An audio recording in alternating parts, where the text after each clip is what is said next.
అండి. Welcome back to our channel. మా ప్రయాణం వచ్చేసి హావ్లాక్ టు నీల్ ఐలాండ్. హావ్లాక్‌లో జర్నీ అయిపోయింది. అక్కడి నుంచి మేము నీల్ ఐలాండ్‌కైతే స్టార్ట్ అయ్యాము. అది కూడా గ్రీన్ ఓషన్ 2లో మాట. సో, గ్రీన్ ఓషన్ 2 గురించి మాట్లాడాలి అంటే నాకైతే అస్సలు నచ్చలేదు. ఆహ్, అన్నిట్లానే క్రూజ్‌లానే ఇక్కడ కూడా ఇందులో క్యాంటీన్ అన్నీ ఓకే బానే ఉంది కానీ ఏసీ అయితే లేదు. ఫ్యాన్స్ మీద నడిపారు. చెమటలు ఊరికే ఆగలేక చిరాకు అనిపించింది. నాకైతే అసల ఈ ఫెర్రీ నచ్చలేదు. నేను చాలా ఎక్స్‌పెక్ట్ చేసి ఈ బుక్ చేసుకున్నాం కానీ అస్సలు నచ్చలేదన్నమాట. అన్నిటికన్నా ఫస్ట్ నాటికా చాలా బాగుంది. తర్వాత మ్యాక్రూస్. గ్రీన్ ఓషన్ 2 చాలా ఎక్స్‌పెక్ట్ చేసి మేము బుక్ చేసుకున్నాం. అస్సలు 2 వరస్ట్ మాట. ఎవరికీ ఇదైతే నేను సజెస్ట్ చేయను. తర్వాత మన జర్నీ నీల్ ఐలాండ్‌కి అని చెప్పాను కదా! Havelock to Neel island. మనం పోర్ట్ బ్లెయిర్ నుంచి వచ్చి హావ్లాక్ వచ్చాం కదా! సో, ఇంకా ముందుకు వెళ్ళాలన్నమాట నీల్ ఐలాండ్‌కి. ఇది చాలా చిన్న ఐలాండ్. మనది వచ్చేసి 9:35కి అరైవల్ అయితే డిపార్చర్ వచ్చేసి 11:10కి అట్లా. నాదే 1.5 అవర్ అట్లా ఉంది. నేను లాస్ట్ వీడియోలో చెప్పాను కదా! మ్యాక్రూస్ కూడా మనతో పాటు వచ్చి ఉంది అని చెప్పి. చూడండి మ్యాక్రూస్ ఎంత ఫాస్ట్‌గా వెళ్తుందో. మనం వచ్చేసి గ్రీన్ ఓషన్ 2లో ఉన్నాం కదా! మనల్ని క్రాస్ చేసుకుని జబ్‌మని వెళ్ళిపోతుంది. మ్యాక్రూస్ అయితే చాలా ఫాస్ట్‌గా వెళ్తుంది. మనకన్నా ముందే అదే రీచ్ అయిపోయింది. మనం తర్వాత రీచ్ అయ్యాం. మనమైతే టైంకే రీచ్ అయ్యాం. కాకపోతే ఏంటి అంటే అసలు అక్కడ ఉన్న వేడికి అసలు ఏసీ లేకపోతే ఉండలేం కదా! ఏసీ లేదు. ఫ్యాన్స్‌తో నడిచింది. నాకైతే అది నచ్చలేదు. తర్వాత డిపార్చర్ టైంకి అయితే మనమైతే దిగిపోయాము. ఓకే అక్కడ వరకు. తర్వాత ఇప్పుడు నీల్ ఐలాండ్ గురించి మనం మాట్లాడాల్సింది ఏంటంటే ఇది చాలా చిన్న ఐలాండ్. గట్టిగా చెప్పాలి అంటే 4-5 అవర్స్‌లో మొత్తం చూసేయొచ్చు. కానీ ఆరామ్సే చూడాలి అంటే వన్ డే అక్కడ స్టే చేస్తే బాగుంటుంది. చాలా చిన్నదంటే చిన్నది. ఇక్కడ ఐలాండ్ వచ్చేసి ఇక్కడ ఉన్న బీచెస్ కూడా 3 బీచెస్ అంతే. అవి కూడా అన్నీ పక్కనే ఉంటాయి. 2 కిలోమీటర్స్ 5 కిలోమీటర్స్ డిస్టెన్స్లో ఉంటాయి. వన్ డేలో అయితే ఈజీగా చూసేయచ్చు. ఇక్కడ వాటర్ అది చూసారా? ఇప్పుడు ఇలా ఉంది వాటరు. తర్వాత నేను చూపించినప్పుడు వాటర్ ఇలా ఉండదు. ఇదైతే చూడండి. ఇక్కడ వచ్చేసి రోడ్ వచ్చేసి నాకు తెలిసి 10 కిలోమీటర్స్‌కి మించి ఉండదేమో. చాలా చిన్న ఐలాండ్ కదా!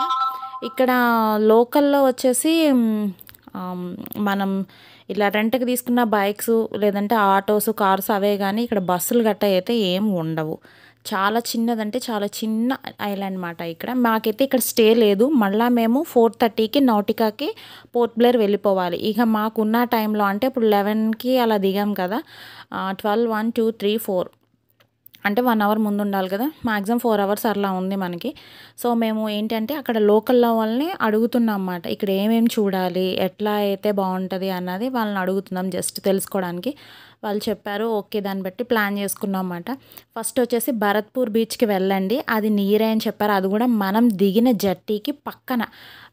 అక్కడ నుంచి మనం బ్రిడ్జ్ నుంచి చూస్తే ఇది కనపడుతుంది మాట. పక్కన చాలా పక్కన.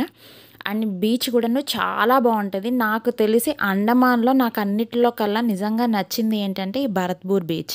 ఎందుకు అంటే ఇక్కడ అస్సలు క్రౌడ్ లేదు. చాలా పీస్‌ఫుల్‌గా ఉంది. సేమ్ టైం వాటర్ యాక్టివిటీస్ కూడా ఇక్కడ చక్కగా ఉన్నాయన్నమాట. ఎంతసేపు కావాలితే అంతసేపు ఇక్కడ స్పెండ్ చేయొచ్చు. నాకైతే ఇక్కడ నుంచి రావాలనిపించలేదు. దగ్గరగా 1.5 అవర్ అలా ఉన్నట్టున్నాం ఇక్కడ. చాలా అంటే చాలా బాగుంది.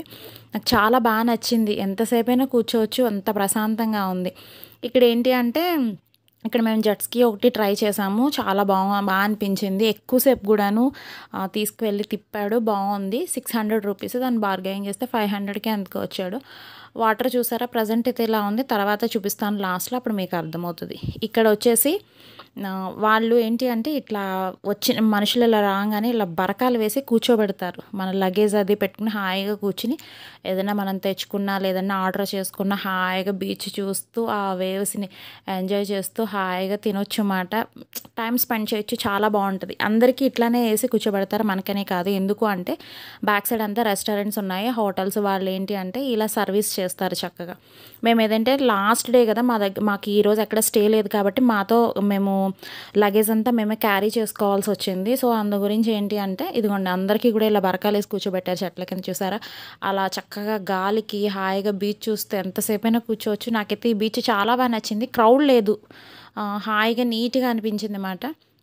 ఇక్కడ వచ్చేసి వాటర్ యాక్టివిటీస్‌కి మా హస్బెండ్ వెళ్తున్నారు. అంత దూరం నడుచుకు వెళ్ళారు చూడండి. అంత దూరం నడుచుకు వెళ్ళినా మోకాళ్ళ లోతే ఉన్నాయి వాటర్ అంతే. చాలా దూరం నడుచుకుంటూ అలా చివరి వరకు వెళ్ళిపోయి మళ్ళీ ఆయన బ్యాక్‌కి వచ్చేటప్పటికైతే అసలు వాటరే లేవు. అట్లా తగ్గిపోతూ ఉన్నది వాటర్. ఇక చెప్పాను కదా, మాకు ఈరోజు ఎక్కడ స్టే లేదు కాబట్టి లగేజ్ అంతా క్యారీ చేసుకోవాలి కాబట్టి ఒకళ్ళు లగేజ్ దగ్గర ఉంటే ఒకళ్ళు వెళ్ళాలి, అట్లానే అయింది. బట్ నాకైతే ఇంకా నేను వాటర్ యాక్టివిటీస్ ఏమీ ఇంట్రెస్ట్ లేదు, హాయిగా నేను ఇంకా అలా రిలాక్స్ అవుతాను అని చెప్పి చక్కగా కూర్చుని ఉన్నాను. నాకైతే నిజంగా అంటే రాధానగర్ బీచ్ బాగుంది, బాగోలేదు అంటలా. క్రౌడ్ ఎక్కువ ఉంటే పీస్ఫుల్గా అనిపించదు, ఇక్కడ జనాలు తక్కువ ఉన్నారు. అసలు ఆ బీచ్ అది ఎంజాయ్ చేస్తూ హాయిగా కూర్చోవచ్చు చక్కగా. నాకైతే చాలా బాగా అనిపించింది. నేనైతే మంచిగా ఎంజాయ్ చేసింది ఏంటి అంటే రిలాక్స్డ్గా నాకు నచ్చినట్టు అనిపించిన బీచ్ అయితే ఇదే భరత్పూర్ బీచ్, నీల్ ఐలాండ్లో. డెఫినెట్గా అందరికీ ఈ బీచ్ కూడా నచ్చుతుంది. ఇక్కడ వాటర్ యాక్టివిటీస్ కూడా ఉన్నాయి, చక్కగా వాటర్ యాక్టివిటీస్ అవి చేయొచ్చు, కావాల్సినంత టైం స్పెండ్ చేయొచ్చు. ఇదిగోండి హోటల్స్ రెస్టారెంట్స్ ఉన్నాయన్నాను కదా, బ్యాక్ సైడ్ అవి కనపడుతున్నాయి చూడండి. వాళ్ళ మధ్యలో అట్లా వచ్చి మనకి ఏదైనా ఆర్డర్ కావాలని అడుగుతారు. లేదు మనం టైం చెప్పి పలానా టైంకి రండి, ఆ టైంకి అయితే మేము తింటాము అంటే మళ్ళీ వచ్చి ఆ టైంకి అడుగుతారు. మనం ఆర్డర్ చేస్తే చక్కగా మనకు తీసుకొచ్చి సర్వీస్ చేస్తారు. లేదు అంటే మనం కూడా అక్కడికి వెళ్ళి తినొచ్చు. చాలా బాగుంది ఇదైతే మాత్రం. బీచ్ వ్యూ ఎంజాయ్ చేయాలి, బీచ్లో మంచిగా ఆడుకోవాలి, ఇది కావాలి అంటే ఈ బీచ్ అయితేనే పర్ఫెక్ట్ అని నాకైతే అనిపించింది, నాకు నచ్చింది కూడాను. మీరు ఇప్పుడు చూడొచ్చు వీడియోలో, ఇందాక వాటర్ ఎంత ఎక్కువ ఉంది, ఇప్పుడు చూడండి క్రమేపా తగ్గిపోతుంది. ఇందాక ఆ పడవ అదిని వాటర్లో ఉంది, ఇప్పుడు చూసారా ఎంత బయటకు వచ్చేసిందో ఒడ్డుకి. అందరూ ఎక్కి ఫోటోషూట్స్ అవి చేస్తున్నారు. ఈ వాటర్ మీరు క్లియర్గా ఇందాక మేము వచ్చినప్పుడు స్టార్టింగ్లో చాలా ఉన్నాయి కదా వాటర్, ఇప్పుడు ఉండే కొద్దీ ముందుకు వెళ్ళిపోతుంది సముద్రం.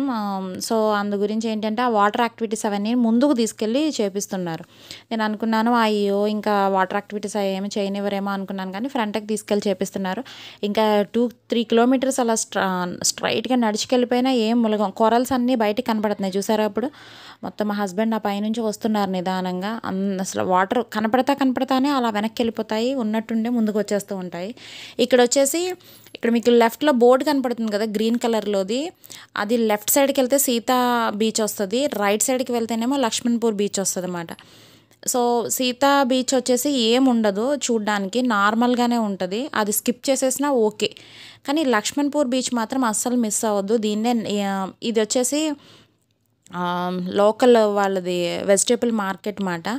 ఇక్కడ నేను దీంట్లో కూడాను పోర్ట్ బ్లేర్లో అండ్ హ్యావ్లాక్లో కూడా చూడలేదు, కానీ ఇక్కడైతే సైకిల్ రెంట్కి ఇస్తున్నారు 200 రూపీస్ మాట.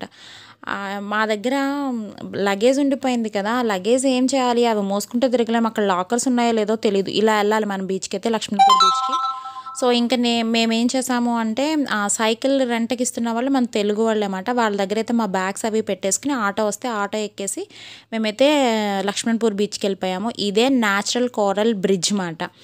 ఈ బీచ్ అస్సలు మిస్ కావద్దు. ఇక్కడ ఏంటి అంటే న్యాచురల్గా బ్రిడ్జ్ అది అంటే వాటర్కి కొట్టుకుపోయి ఒక షేప్లో ఏర్పడుతుంది. అది చూడడానికి అయితే చాలా బాగుంటుంది. ఇక్కడ ఫుల్ షాపింగ్ ఉంటుంది, కాస్ట్ కూడా చాలా ఎక్కువనే ఉంటుంది. నేనైతే అసలు ఏది పర్చేస్ చేయకపోగా సరిగా నా వస్తువు ఒకటి వదిలేసి వచ్చేసాను అక్కడ, అది చెప్తాను తర్వాత. ఇక్కడ ఈ వాటర్ బాటిల్ ఎక్కడ చూసినా మా హస్బెండ్ క్యారీ చేస్తూ ఉన్నారు కదా, దీనికి ఒక పెద్ద స్టోరీ ఉంది. ఇక్కడ అండమాన్లో మాత్రం ఇటు ఇది ఒక చిన్న పార్క్ లాగా ఉంది వెళ్తానికి మనం బీచ్కి. ఇక్కడ మందార పూలు అయితే చాలా బాగున్నాయి. ఈ వాటర్ బాటిల్ వచ్చేసి 2 లీటర్స్ వాటర్ బాటిలే ఇక్కడ అమ్ముతారు, లీటర్ వాటర్ బాటిల్ అయితే ఉండదు. మేమేం చేసామంటే ఎక్కడ తిరిగి బాగా అసలు ఎనర్జీ డ్రాప్ అయిపోతూ ఉంటుందని చెప్పి చిల్డ్ వాటర్ బాటిల్ తీసుకుని 2 లీటర్స్ దాంట్లో రస్నా కలిపేసుకొని మేము ప్యాకెట్ పట్టుకెళ్ళాం అన్నమాట డీమార్ట్ నుంచి. సో ఆ రస్నా అది కలిపేసుకుని అస్తమానం కావాల్సినప్పుడు కొంచెం తాగేవాళ్ళం అన్నమాట, మంచి ఓపిక వచ్చేది. అయితే ఇక్కడ అందరికీ ఏంటి ఇలాంటి డ్రింక్ ఎక్కడా చూడలేదు, ఇది ఎక్కడిది అని అందరూ వింతగా చూసేవాళ్ళు అన్నమాట. బాటిల్ వచ్చి అండమాన్దే, బట్ ఇట్లాంటి డ్రింక్ మా అండమాన్లో లేదే, ఇది ఎక్కడి నుంచి పట్టుకొచ్చారని అందరూ వింతగా. ఒక తాతగారు అయితే నేను పక్కన పెట్టుకుని కూర్చుంటే బాటిల్ ఇలా ఎత్తుకుని వింతగా చూసారు. ఇక్కడ ఈ ఆడవాళ్ళు వీళ్ళు ఏంటంటే నింబు పానీ అంటే మా దగ్గరే ఉంది తెచ్చుకున్నాము అంటే, ఈ బాటిల్ ఎక్కడ మేము చూడలేదు అండమాన్లో, ఇది ఎక్కడది అని అడిగేశారు. అడిగితే అప్పుడు మా హస్బెండ్ ఇలా అని చెప్పారన్నమాట. హో అని చెప్పి వాళ్ళందరూ నవ్వుకున్నారు. ఇంకా షాపింగ్ ఇటు అటు ఉంటానే ఉంటాయి.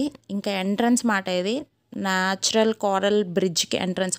ఈ బీచ్ మాత్రం అస్సలు మిస్ కావద్దు, చాలా అంటే చాలా బాగుంటుంది.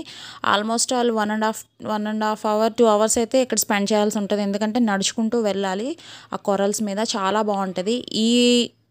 ఈ బీచ్ గురించి వీడియో అయితే నేను ఫుల్ వీడియో చేసి నెక్స్ట్ పోస్ట్ చేస్తాను, తప్పనిసరిగా చూడండి, అస్సలు మిస్ కావద్దు, చాలా అంటే చాలా బాగుంటుంది. ఓకేనండి, అంతవరకు ఉంటాను. సైనింగ్ ఆఫ్ మీ Ramya, take care, bye bye.